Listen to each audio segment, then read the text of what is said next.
Subscribe करें हमारा YouTube channel VK math classes and press the bell icon, जिससे आपको आने वाली हर वीडियो का नोटिफिकेशन मिले सबसे पहले। हेलो फ्रेंड्स, स्वागत है आपका मेरे YouTube channel VK math classes में। इस वीडियो में आपको बताऊंगा कक्षा 10 के विज्ञान विषय के 2021 की परीक्षा में आने वाले महत्वपूर्ण प्रश्न जो कई बार पीछे एग्जाम में पूछे गए हैं और इस बार सन 2021 की परीक्षा में बोर्ड एग्जाम के लिए बहुत ही महत्वपूर्ण है। तो इसमें जो पहला क्वेश्चन है वो है, यदि 1.5 अपवर्तनांक वाले कांच के प्रिज्म का जो कोण है वो कितना है, 60 डिग्री है, तो प्रिज्म के अल्पतम विचलन कोण का मान हमें ज्ञात करके दिखाना है। और साइन 49 डिग्री का जो मान दिया हुआ है वो दिया हुआ है 0.75।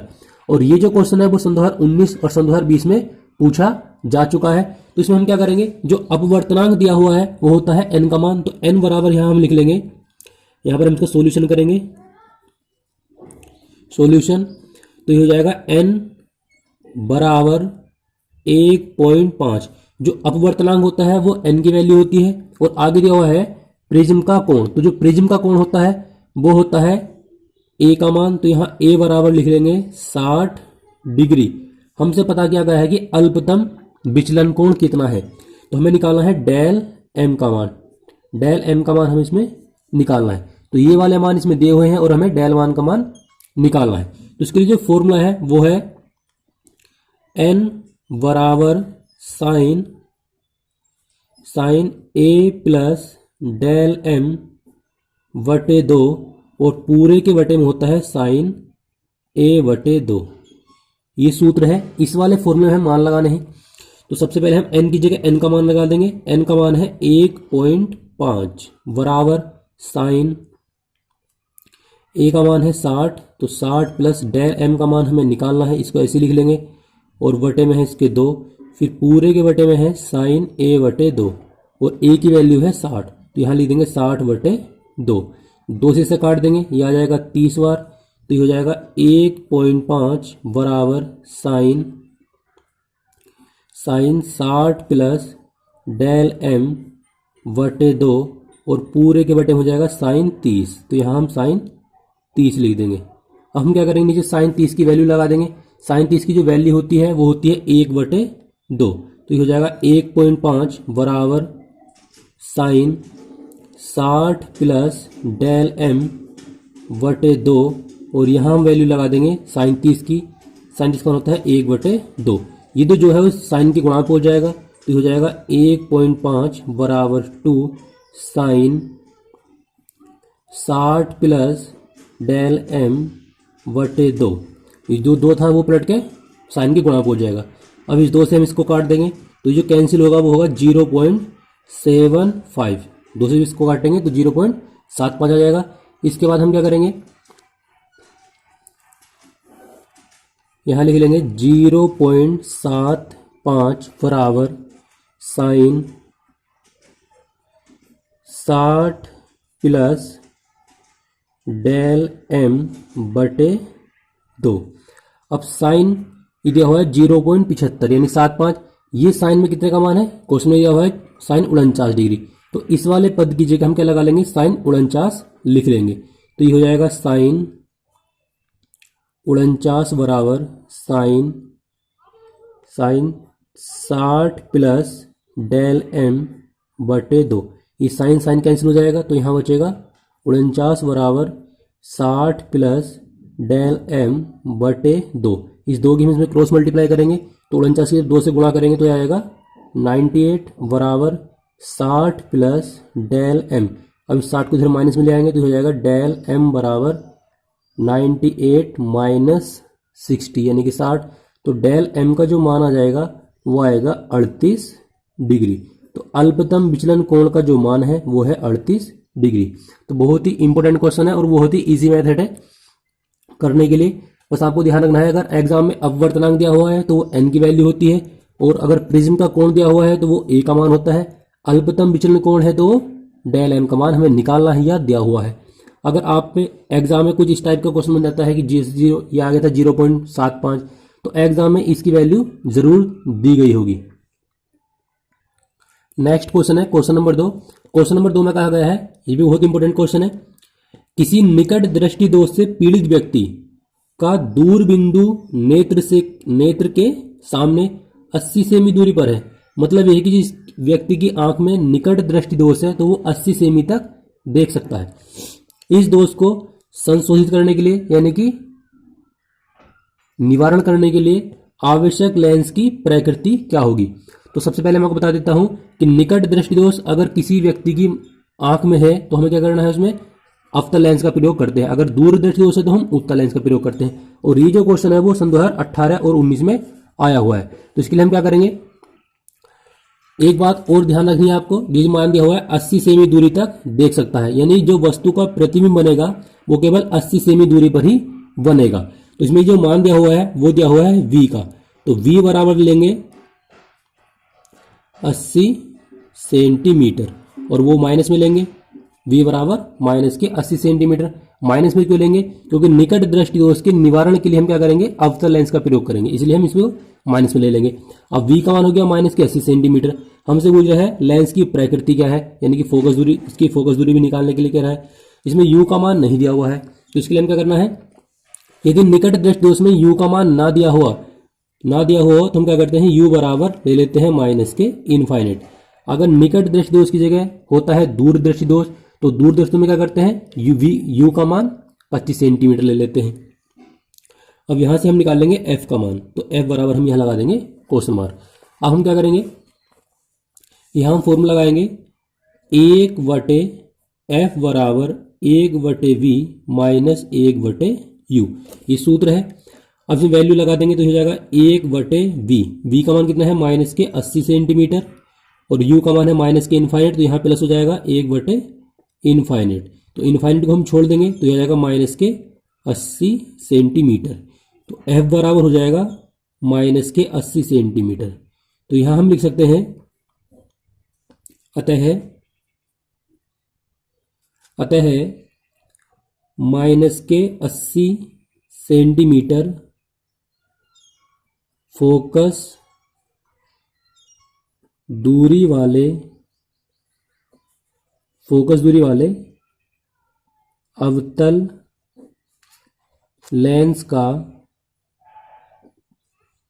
लेंस का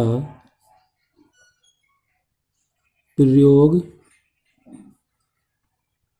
करना होगा। तो हमें क्या करना पड़ेगा, 80 सेंटीमीटर फोकस दूरी वाले अवतल लेंस का प्रयोग करना होगा निकट दृष्टि दोष वाले व्यक्ति के लिए। इसी में नेक्स्ट क्वेश्चन है, क्वेश्चन नंबर 3 है।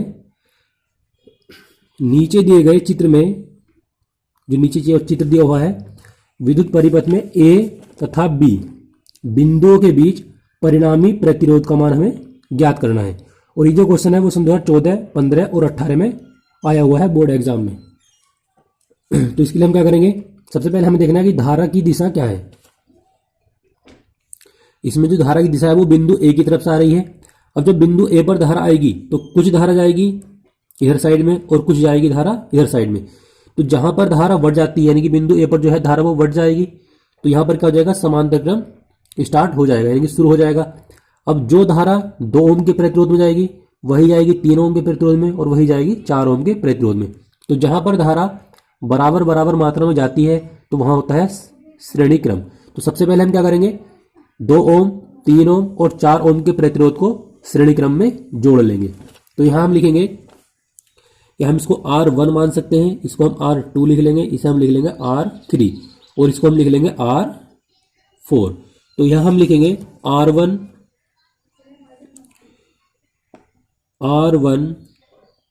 कोमा R2 व R3, ये जो तीनों प्रतिरोध हैं को श्रेणी क्रम में जोड़ने पर, श्रेणी क्रम में जोड़ने पर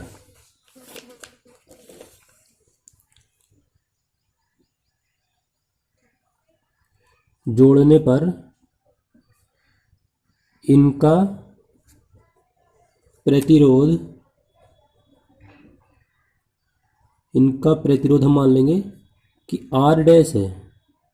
इनका जो प्रतिरोध है वो कितना है, R डैश। अब हम क्या करेंगे, श्रेणी क्रम का सूत्र लगाएंगे। तो श्रेणी क्रम का जो सूत्र होता है वो होता है R बराबर R1 plus R2 plus R3 और यहाँ लिख लेंगे R डैश। तो R1 की जो वैल्यू है वो कितनी है, 2 प्लस 3 और प्लस 4, तो ये हो जाएगा 4 3 7 7 और 2 9। तो ये 9 ओम का प्रतिरोध हो जाएगा R डैश का मान। अब R डैश का जो मान निकल का है, इस वाले प्रतिरोध का, ये जो इसका तुल्य मान निकल का है, इस वाले प्रतिरोध को हम इसके साथ ले लेंगे समांतर क्रम में, क्योंकि यहाँ पर क्या है, धारा बटी हुई है। तो यहाँ हम लिख लेंगे R डैश व R4 समांतर क्रम में है, समांतर क्रम में हैं। इनका तुल्य प्रतिरोध, इनका तुल्य प्रतिरोध हम यहां लिख लेंगे R A B. R A B का मतलब है कि हम ए और बी के बीच निकालने, इसीलिए आर ए बी लिख सकते हैं या केवल आर भी लिख सकते हैं। तो अब इसमें हम फॉर्मूला लगा देंगे समांतर क्रम वाला। तो समांतर क्रम का जो सूत्र होता है वो बटे में होता है, आर ए बी बराबर 1/r डैश प्लस 1/r4। तो r डैश की जो वैल्यू है वो कितनी है, 9 है, तो यहाँ लिख देंगे 1/9 और प्लस r4 की वैल्यू कितनी है, वो भी 9 है, तो यहाँ भी लिख देंगे 1/9। तो दोनों को जो लेस आएगा वो आ जाएगा 9, तो यहाँ लिख देंगे 9, तो यहाँ आ जाएगा 1 + 1, तो 1/r(a)b। तो यहाँ इसकी जो वैल्यू निकल कर जाएगी वो आ जाएगी 1/r(a)b बराबर 2/9। अब हम इसका उल्टा कर देंगे तो हो जाएगा r(a)b बराबर 9/2। यह हम इसको डिवाइड कर सकते हैं। तो r(a)b का जो मान निकल कर आ जाएगा वो आ जाएगा 4.5 और प्रतिरोध का मात्रक होता है ओम। तो ये आ जाएगा क्वेश्चन नंबर 3 का आंसर। बस आपको एग्जाम में ध्यान रखना है, जो आपको डायग्राम दिया हुआ होगा उसमें कहाँ से धारा बट रही है और कहाँ से धारा नहीं बट रही। तो जिन प्रतिरोधों में धारा समान मात्रा में जाती है, जैसे कि ये वाले प्रतिरोध हैं 2 ओम 3 ओम और 4 ओम के प्रतिरोध, तो इनमें जो धारा गई होगी वो क्या होगी, सब में बराबर बराबर होगी। केवल इस वाले प्रतिरोध में धारा अलग जाएगी। तो श्रेणी क्रम में क्या होता है, धारा नहीं बढ़ती, वोल्टेज बढ़ जाते हैं। नेक्स्ट क्वेश्चन है क्वेश्चन नंबर 4। क्वेश्चन नंबर 4 जो है वो दिया हुआ है कि 1 किलोवाट घंटे का जो मान है वो हमें क्या करना है, जूल में ज्ञात करना है। बहुत ही इंपॉर्टेंट क्वेश्चन है, बहुत ही इंपॉर्टेंट क्वेश्चन है। और ये वाला जो मान है निकालने के लिए आ जाता है एग्जाम में, या फिर विकल्प में भी आ जाता है निकालने के लिए। तो इसका हम मान किस तरह से निकालेंगे, तो 1 किलोवाट घंटे का हमें मान ज्ञात करना है। तो इसके लिए हम क्या करना है, यहां लिखेंगे 1, के का मतलब है किलो, डब्ल्यू का है वाट और एच का मतलब है घंटा। तो 1 किलोवाट घंटा बराबर के लिखेंगे 1 किलोवाट, 1 किलोवाट गुणा 1 घंटा, 1 किलोवाट गुणा 1 घंटा। अब 1 किलो में होते हैं 1000 वाट, गुणा 1 घंटे में सेकंड होती है 3600, यह हम लिख सकते हैं 60 गुणा 60, इस तरह से लिख लेंगे। अब 60 की जब 60 से गुणा करेंगे तो आएगा 3600 और गुणा में है 1000। अब इन सब की गुणा कर लेंगे तो 36 के पीछे 2 जीरो ये है और 3 जीरो ये है, तो हो जाएंगे 5 जीरो। यहां हम 5 जीरो लगा लेंगे। अब क्या करेंगे, हम इसे घातों के रूप में लिख देंगे। तो यहां लिखेंगे 3.6 गुणा 10 की घात 1 2 3 4 5 6। अगर हम पॉइंट इधर साइड को लगाते हैं तो घातें आती है प्लस की, अगर हम पॉइंट लगाएंगे इधर को तो घातें आती है माइनस की। तो हो जाएगा 3.6 गुणा 10 की घात 6 जूल। तो 1 किलोवाट घंटे का जो मान होता है वो होता है 3.6 गुणा 10 की घात 6 जूल। और जो 1 किलोवाट घंटा होता है वो मात्रक होता है जूल का, तो इसका मात्रक पूछ लेता है और कभी कभी एग्जाम में इसका मान भी पूछ लेता है। नेक्स्ट क्वेश्चन है क्वेश्चन नंबर 5। क्वेश्चन नंबर 5 है, एक विद्युत बल्ब पर 250 वोल्ट और 200 वाट लिखा हुआ है। V का मतलब वोल्ट से है और W का मतलब यहाँ वाट से है। लिखा है इसे 250 वोल्ट के मेंस से जोड़ने पर बल्ब में कितनी अधिकतम धारा प्रवाहित होगी। अगर एग्जाम में धारा पूछता है तो हमें I का मान निकालना है और बल्ब के प्रतिरोध की भी गणना कीजिए।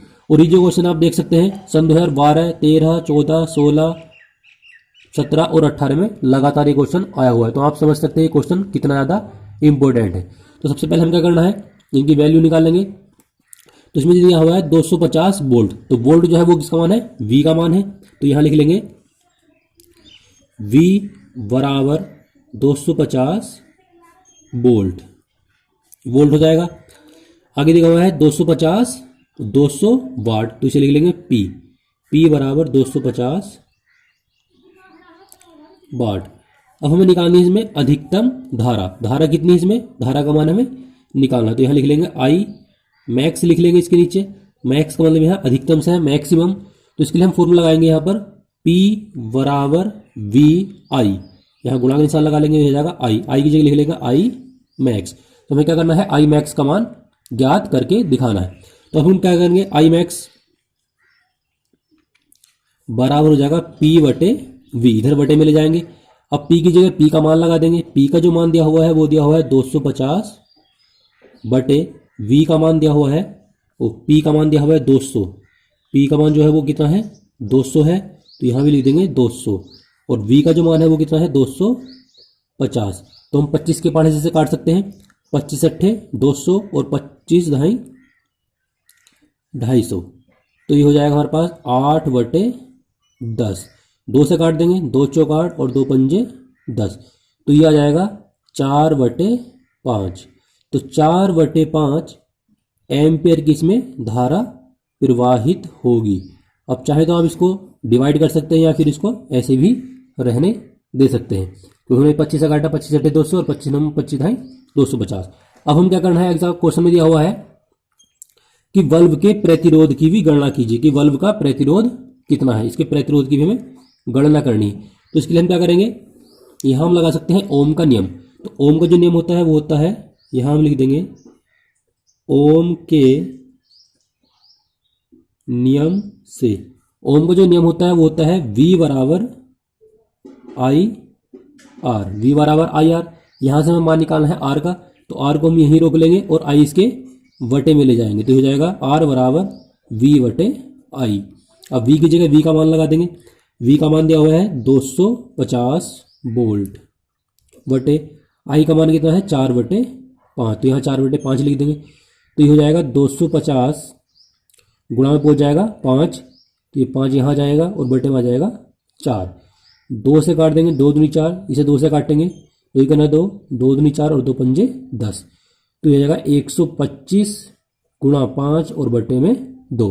अब हम क्या करेंगे, इस 2 की इसमें गुणा कर देंगे, 5 की इससे गुणा करेंगे, तो 5 पंजे 25, हासिल लगे 2 और 5 दूनी 10, 10 और 2 12, हासिल लगा 1 और 5 के ना 5 चला 1 6 और बटे में आ जाएगा 2। अब 2 से भाग करेंगे, तो भाग करने पर आ जाएगा 2 तिया 6, 2 एक ना 2, 2 दूनी 4 और 2 पंजे 10।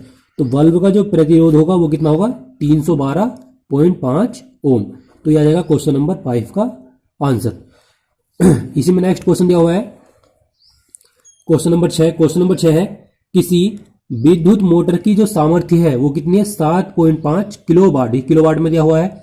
इसने 8 घंटा प्रतिदिन की दर से 15 दिन कार्य किया, तो कितने यूनिट विद्युत ऊर्जा व्यय हुई यानी खर्च हुई, इसका मान जूल में भी ज्ञात करना है। और ये जो क्वेश्चन है वो सन 2011, 13, 14 और 18 में आया हुआ है। तो इसके लिए हम क्या करेंगे, सबसे पहले जो आपकी सामर्थ्य दी हुई है इसे हम P बराबर लिख सकते हैं या मोटर की सामर्थ्य लिख लेंगे। तो यहां लिख लेते हैं सामर्थ्य बराबर 7.5 किलोवाट। पहले हम क्या करेंगे, किलोवाट को वाट में कन्वर्ट करेंगे, चेंज करेंगे। तो 7.5 1 किलो में होते हैं 1000 वाट, तो यहाँ हम 1000 से गुणा कर देंगे तो ये बन जाएगा वाट। अब हम क्या करेंगे, पॉइंट हटा के एक जीरो बढ़ा लेंगे और ये जीरो इससे कैंसिल हो जाएगा, तो ये हो जाएगा 75 की गुणा 100 से करेंगे तो ये हो जाएगा 7500 वाट। तो 7500 वाट की इसकी सामर्थ्य है। अब 8 घंटे प्रतिदिन उपयोग हो रहा है, कितने दिन तक 15 दिन तक। तो 15 दिन में मोटर ने 8 घंटे के हिसाब से कितनी लाइट हमने खर्च की है उसका मान हमें ज्ञात करना है। तो यहां हम लिखेंगे मोटर द्वारा, यहां हम लिख सकते हैं चूंकि मोटर का उपयोग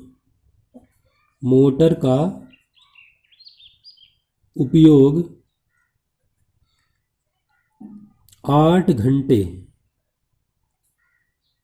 घंटे प्रतिदिन होता है। इसीलिए 15 दिनों में मोटर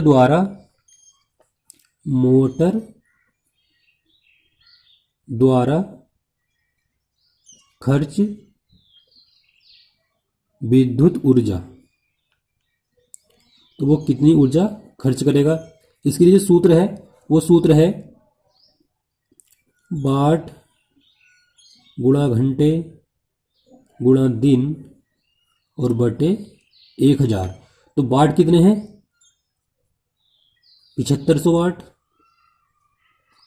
घंटे कितने हैं 8 घंटे, दिन कितने हैं दिन है 15 और बटे में लिख देंगे 1000।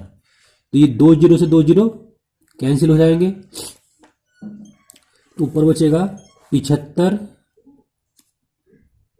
गुणा 8 और बटे 15 बटे 10।